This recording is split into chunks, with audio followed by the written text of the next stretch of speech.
How to build confidence. One time, I had a woman on a call and she said, I had another dog trainer tell me that I needed to build confidence in my dog, right? So I tell her she's pretty a lot. And I was like, first of all, that's hilarious. Can I repeat it? She said, yes. Second of all, that speaks to how terrible of teachers a lot of dog trainers are, because they're going to give such a ridiculous important instruction without the ridiculously important how to. At its core, confidence, right, is essentially your ability to think that you can succeed at something, right? Or your ability to know that you're going to have success on an even lower level than that, that you're going to be safe or okay. All right? So confidence, we need to be safe, okay? And we need to be able to succeed, right? Well, what can we succeed at? I don't know. What does your dog love? If my dog loves dinner time, naps on the couch, and Deadliest Catch is his favorite show, I swear every time the pot comes over the rail, he's just glued on the screen, right? So if that's the way you think about your dog, then you are not, I'm sorry to say, meeting the needs of your dog, right? Dogs are animals. They are predators. They are designed to go and run and bark and bite and do. Now, there are some companion breeds. There are a lot of dogs where you can totally squash all the pieces that they want about a dog and they're going to go, meh, fine, no big deal. The reason I train this way is because I live and work with the dogs that if you did that, you're going to have major, major, major problems. Why might a dog be shy and timid in group class settings, but reactive on walks? Well, because they are not safe in either one of those circumstances, right? In the group class, they're going to shut down because they think if they scream, they're going to get all this attention. It's all going to come towards them. And then, they're going to get in trouble, right? It's the neighborhood bully scenario, okay? If you are the neighborhood bully, and you beat all the kids up in the neighborhood, you can be big and confident and blah, blah, blah, blah, blah, which is probably actually a cover up for, a poor home life or not being very confident or whatever, right? But then you take that neighborhood bully and they get in trouble and they go to jail. And in jail, everybody is a neighborhood bully. As soon as they walk into the cafeteria, if they are not the biggest, baddest neighborhood bully in the conglomerate of neighborhood bullies, because now they're in jail with real criminals, then they're going to shut up, sit down, and mind their P's and Q's. Because they're not afraid of anybody in the neighborhood, but they're sure as hell afraid of somebody in here. So, that's going to be the difference of being around a group of dogs and seemingly succeeding. It's called flooding, right? Or being around a individual dog and having that big, bad, I'm scary, go away reaction. Once again, guys, my name's Joel. All this stuff is covered inside a Digital Dog School. Make sure you get a chance to check on that. And the lesson that we start with here that is going to build on our confidence building is called dating your dog, okay? So why do I call it dating your dog? Because you need to get an intimate understanding of who your dog is and what they enjoy, right? So that means we're going to try to play with a ball, with a tug, with food. We're going to try to do some flirt pole. We're going to try to run around in circles. We're going to try to do it really soft. We're going to try and do it a little harder. We're going to find what my dog enjoys. We're going to learn to play with dogs. Why? Some people are like, my dog doesn't play. Well, my dog plays with other dogs, but he doesn't play with me. Well, first of all, if you're trying to improve your relationship, take away the ability to play with the other dogs so there's more pent-up energy and there's the ability to look for something out of the norm, right? And then you watch the way your dog plays with other dogs and try to do that in some kind of way, shape, or form, right?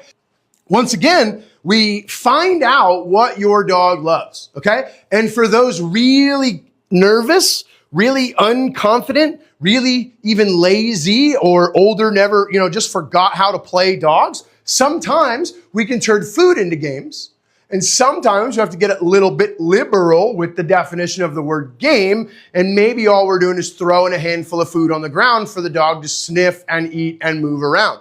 All of these are possibilities for something that is an absolute must. You cannot build confidence without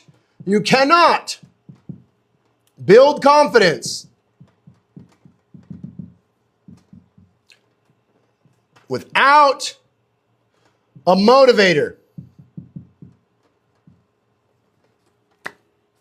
Somebody says, Joel, that's bullshit. I can put my dog on a leash, walk them into a scenario, and make them calm down, sit, stay, do whatever. And over time, they get more, they don't have those reactions. They're not as explosive, blah, blah, blah, blah, blah.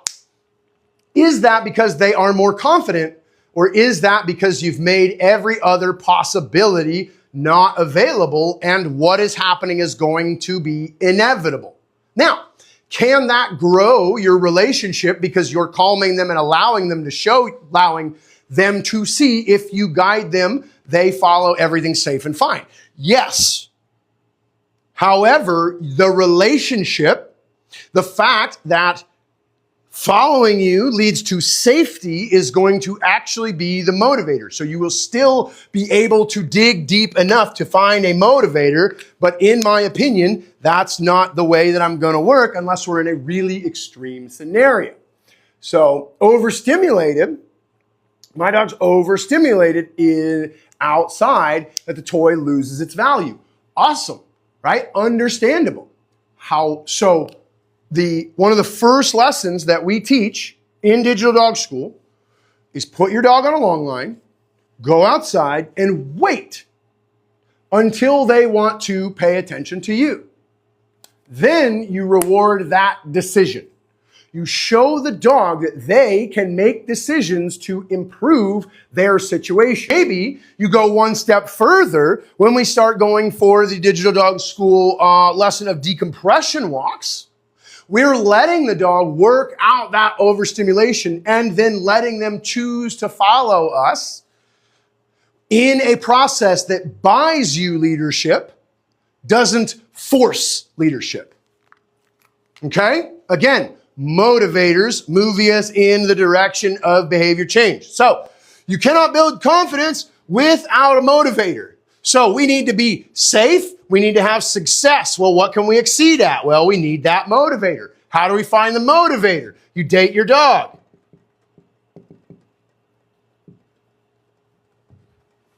Okay, so now, how am I keeping my dog safe? I'm not putting them in those situations.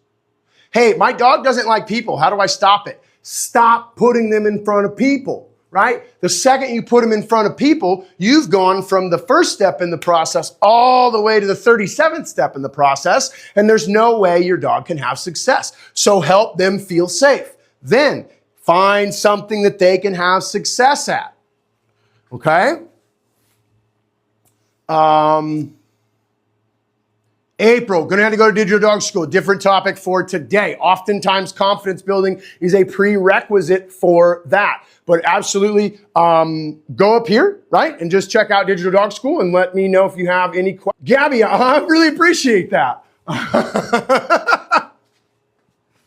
But don't tell me it's great yet, because I'm literally making it up as I go along. So we need the dog to feel safe first. Then we need to have something they have success at. So that's how we're going to need that motivator. We need to date your dog. That's how we find the motivator. Once we have found our game, okay, the game should become your dog's thing. And it shouldn't become your dog's thing. It probably already is your dog's thing. If your dog loves to sniff around, then your game can be nose related. If your dog loves to tug, then your game can be conflict related. If your dog loves to chase, then it can be ball related, right? We need to find that surrogate for that natural activity. Once we have that game, we need to build it and build it and build it and build it until that game is the coolest and most important thing in your dog's world. Now, if your dog feels unsafe, the game will fall apart. That's going to be a good indicator for you. Hey, right here, the dog's in the game, we're having a great time, we're doing a couple of things. I come over here, we're close to the dog, the bird, the squirrel, the trash can, the people, the whatever, and the dog goes, whoa, don't want to play anymore. Why did that happen? Because they're not safe. Okay? Now, if, as we talked about last time, this is your big trash can monster, and that's the thing that makes your dog feel unsafe, and you can play the game here, well, then little by little by little by little over time, we move the game closer, right? If you can play your game here and you try to play your game here and the dog says, fuck that, I'm terrified, then you can't go from here to here. You can't stand here and throw the ball and bounce it off of the trash can and the dog goes and grabs it, no big deal, everything's great. Might you be able to do that? Maybe.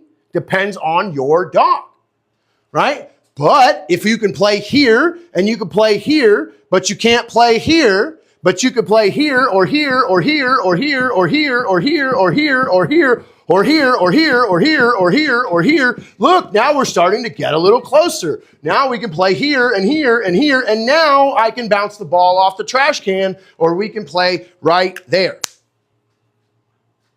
Now, every single one of these X's is a game, probably on a different day. Might you need 2? Might you need 5? Might you need 30? I don't know. That's your dog. Might this be inside, inside, inside, inside, inside, inside, inside, inside, outside, inside, inside, inside, outside, inside, inside, inside, outside? Maybe. It depends. Because so here's the mechanism that makes this work, right? Let's think about all of these behaviors, okay? We're gonna wrap this up. Now, make sure you guys are tapping that screen, and if after this you're not convinced that Digital Dog School is the damn place for you to go to get the information that you need, or you're not ready to book a call, I don't know what to tell you. I love you. This stuff's gonna make you succeed. Do you care if they're pulling? Are you having behavioral issues? Because like, guys, if you're not gonna have, like if you're not worried about it and you're gonna let your dog pull, use a harness. If you need something else, then use a collar, right? Okay, so what was I gonna say? Oh yeah, so this is gonna be our like behavior spectrum, okay? So this is 0, this is 10, and this is -10, all right? This is happy as, I don't know what, a clam, a pig in the shit, I don't know, what do you want? What are you happy as? This here is unaliving things, okay? So we've got the absolute spectrum of full behaviors from the happiest, bestest feeling in the world to the absolute worst, most murderous feeling in the world, okay? So all along these ways, let's say, are like your dog's possibility of emotions, all right? So let's say we're gonna do a nail trim, okay? And you're like, nail trims are a -6 for my dog. You are cruising for a bruising, okay? So if nail trims are a -6 for your dog, you are here. You have given up on that behavior because you don't want to get bit. Scratch boards are great.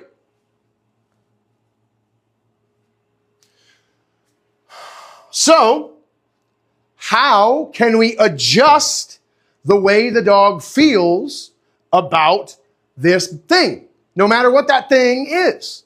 Well, let's say we're playing, and let's say my dog's favorite thing in the whole world is tug. And if we're in the middle of a tug game, then we're gonna put him at a +8. Okay, wait a minute, that's supposed to be an X and this is supposed to be a +8. Anyways, so if we play,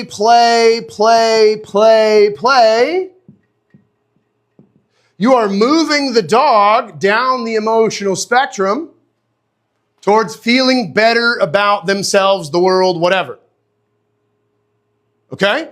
So, if I can make somehow, some way, some parts of the nail trim into a game, we might be able to move the dog to a 5 in the presence of the clippers. So then, like, if the dog's in the 5 with the clippers on the floor, then when I grab the clippers, the dog bounces down to a 3, and then I put the clippers down and play with the dog again, and now he's back at a 6. And we can go back and forth and back and forth and back and forth and back and forth until now we've evened that out where this like B isn't as big of a, grabbing the clippers isn't as big of a deal because I am still having success with my motivator around that thing. Please tell me you guys get this. Please tell me this makes sense. Somebody let me know or ask me a valuable question about this. Because yes, the dog can, like, say you have the dog at the 5, and in the middle of the tug game, you go, okay, out, sit, grab the paw, clip. Well, then you're going to go, you're going to think about how each one of those things is impacting your dog. He's at a positive 5 and you go out and he's like, well, that kind of sucks. So now I'm at a 3. You grab the paw. He goes, that's bullshit. I hate it when you touch my feet. So now I'm at a -1. Then you grab the clippers. He's like, F this. I know where we're going. And you're going to break that positive. There are 2 pieces of that puzzle, right? There is desensitization and counter conditioning. You can use those 2 things together to speed up the process. Desensitization. My dog doesn't like the red marker. I'm gonna slide this over here.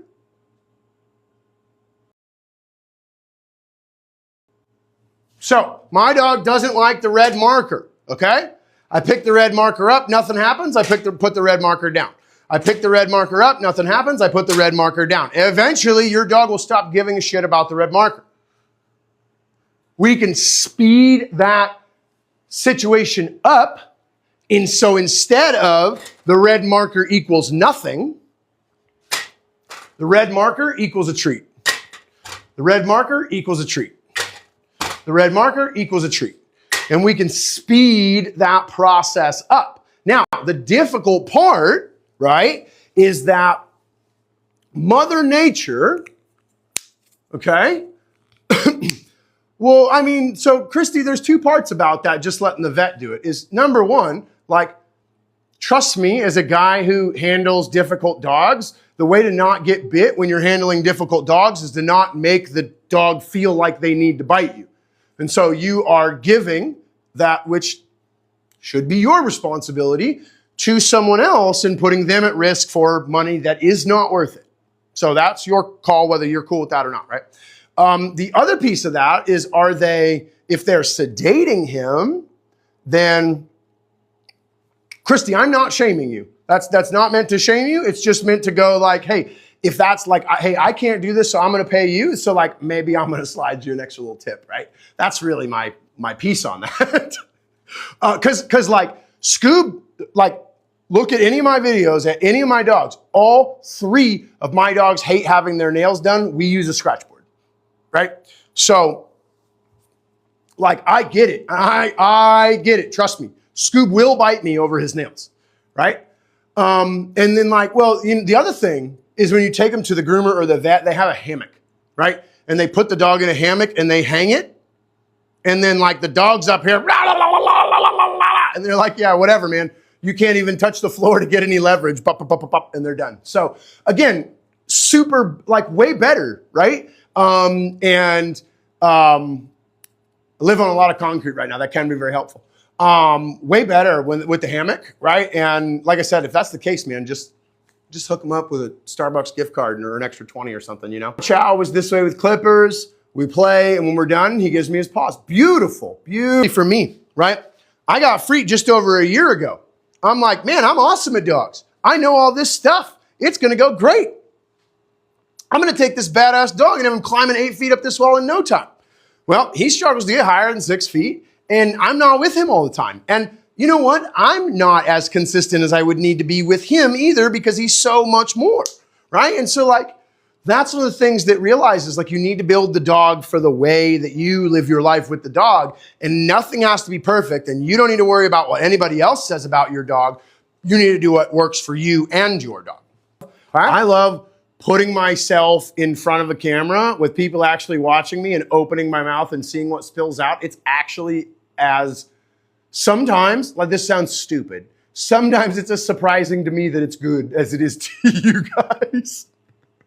Let's take this a little deeper then. Gabby wants more. Gabby always wants more. So, if you notice what happened right here, okay, when we're going from, so for a refresher, okay, if you notice what happened right here, we were playing and then picking up the clippers, playing and picking up the clippers, playing and picking up the clippers. And that's the dog having a good feeling and then something happening that brings it down. And then a good and then brings it down. And then a good and then brings it down. And then good and then brings it down. Watch this. For those of you, so important.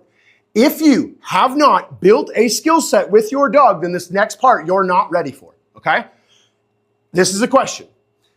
In front of your house, okay, in the street or sidewalk, or maybe at the park with no birds or no dogs or people around you or whatever, right? A calm area. Can you get your dog to walk by not by your side, right? That's fine, but they need to not pull, okay? They walk when you walk, they don't pull, and they stop when you stop. Okay, that's what you need for this next piece, all right? So, remember this, okay? Remember, good, bad, good, bad, good, bad, good, bad, good, bad, good, bad, instead of bad, bad, bad, bad, bad, bad, bad, okay? Remember that. You guys are about to get some gold. So, here's the trash can monster. Here's me and my dog, okay? Let's call this 50 feet, okay? We'll call this 50 feet. Now, at 25 feet, we have an invisible line, okay? This invisible line, I don't like to use fancy dog trainer terms, but I don't have a better one for this. We're gonna call this the behavioral threshold, right? You know that space, your doorway that goes from your kitchen to your living room, that's a threshold. Those are different areas. This is the good area. This is the bad area. If you guys want to bring this to the other side, watch this. This is -10, scary, I want to fight the trash can. This is +10, good, happy to be hanging out with mom. This is 0. Woo! Man, look at what we are coming up with. This is just, I love this. This is just my brain being stupid. Oh, over here, +10. We can play our game. Nobody cares, right? The trash can's over here. No big deal. Everything is wonderful. We are doing great. So here's what happens, okay? On this side of the line, we are on our positives. On this side of the line, we are on our negatives. This side, happy, engaged, playing, taking rewards, being nice on the leash, sit down, all those good things, they work over here. We cross this line, and now the dog has now become too emotional to do the thing that you are going to ask. They are excited, they are scared, they are blah, blah, blah, blah, blah. So you need to continue to show the dog success, success, success, success, success, success, right? And if you do that, eventually, you will do success, success, success, success, success, success. That's what the other dog trainers are going to tell you, and that's why you're not having success. Because what do you think your dog is going to think as you're going along this train? And look how this is going to go, right? Because your dog is going to right about here, your dog is going to go, I don't know about that trash can. Probably even right about here. And as you do this, your dog, right? And you go, do the thing reward, do the thing reward, do the thing reward. Your dog is going to go, you're stupid. Stop driving me into that trash can. Stop it.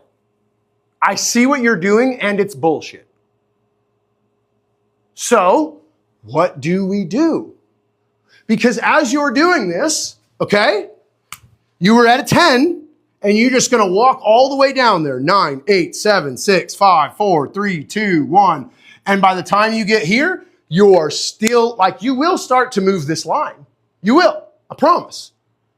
But you're going to get to here, and you're going to hit an absolute wall. And you're going to be a year down the road going, I don't know why I can't finish this off like my trainer says. And you're going to struggle. Why? Because your dog can read the play. Because your dog knows what you're doing and it thinks it's stupid. Your dog goes, I know you're trying to make me get closer to that. I don't want to do that. So you have to have the goal of getting closer without letting your dog know you have the goal of getting closer. Strange, we are talking about dog training. We're talking about confidence building and then taking that confidence building and using that to work on like a big scary thing, right? Like this is the trash can monster, right? So that is the trash can monster because like the trash can sits up by the house and doesn't do anything 6 days a week. They come out to piss 1 day a week and it is on the corner and they know it's not alive and they don't have any idea how it got there. And then when you try to move it, it goes and they're like, ah! No, Courtney, he's frustrated, right? So like the fence is a barrier that prevents him from getting where he wants to go. The road drain monster, same idea, Christy. So, okay. New monster.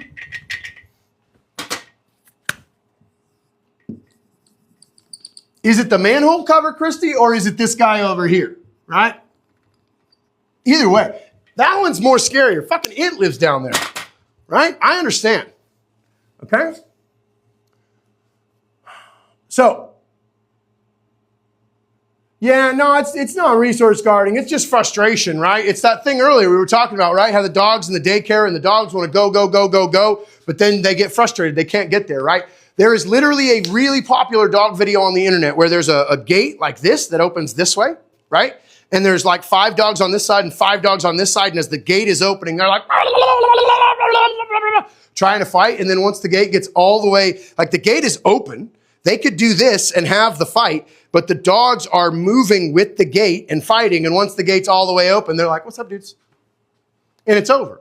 Because it's not aggression, it's frustration. And once the frustration, the gate's gone, boom. So is it typical in adolescence? If you don't prevent it, it definitely can be, right? So here's the thing, right? Dogs need educated and stimulated and satisfied just like humans do. If you don't do any kind of training or playing with your dog, it sleeps on your couch, you give it a bowl of food, it goes outside and pisses, then you're not doing any of those things, and then the dog's life is not going to be quite what it should be, and it opens up the possibility for all of these things, right?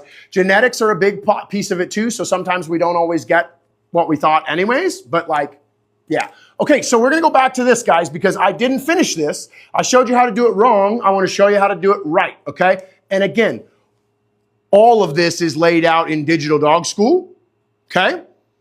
If this lesson is too much, like I'm not kidding you guys, this is way too much, okay? It's too much for you to soak in one lesson, and it's too much for me to give away for you for free. So go check out Digital Dog School, right? Also, go hit the video that I just launched and drop the word in there so I can send you the document that's going to make this make even more sense. So I had twins 8 weeks ago. My 2-year-old dog attacks other dogs that came near. People are fine though. Lisa, I hate to say it, but now that you have this behavioral problem with this much work to do with your twins, a board and train is going to be a really good option for you, right? Because board and train's usually, it's like time or money, right? And you don't have any time, so I hope you got some money to help you work through that. But until then, keep those kids away from that dog, right? And people are fine, but the thing is that your dog will use biting or, barking or lunging or whatever you've seen. They will use that as a technique when they get stressed. And like, if you don't see something happening between the two, it's very, very, very, very common for children to do things that upset dogs. They don't know any better, right? They're just beings and they're seeing how their world works. But like, that at some point in time, those twins, one of them's going to look at the other and like throw a toy right into their face, super violent. But like, they're not being violent. They just go, hey, I live in this world. I wonder what happens if I do this. Right? Okay. Back to this. Okay? This is you. This is the manhole cover that is giving you a problem. Okay? So, what are we going to do? If I am here and I can either, so how can I have that success? Okay? And remember, we said success, success, success, success, success, success. You're going to hit a wall because your dog goes, you're stupid. I don't want to do that anymore.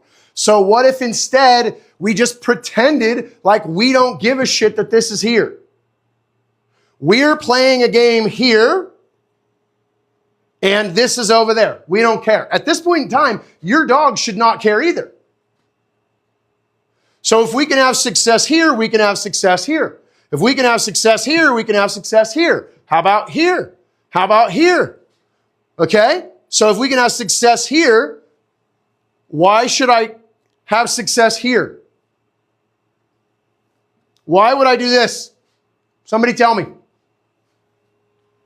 Yes, of course, we'll go back and we'll have success here. But why should I come back here? Why should I have success here? What are those? Build confidence? Yes, but altered human, safe spots. Yes, because what does confidence start with? Right here, safety.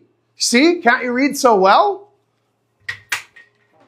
So if, right, I'm at a 7 and you throw the ball up here, or you walk me up here and give me a treat, or you scatter feed here, or you whatever, then as we go that way, maybe I was at a 7, maybe I'm now at a 5. That's still a positive. I'm still feeling good. But if you then go here next, so we go from this one to this one, now I'm at a 5, now I'm at a 2. Okay? But if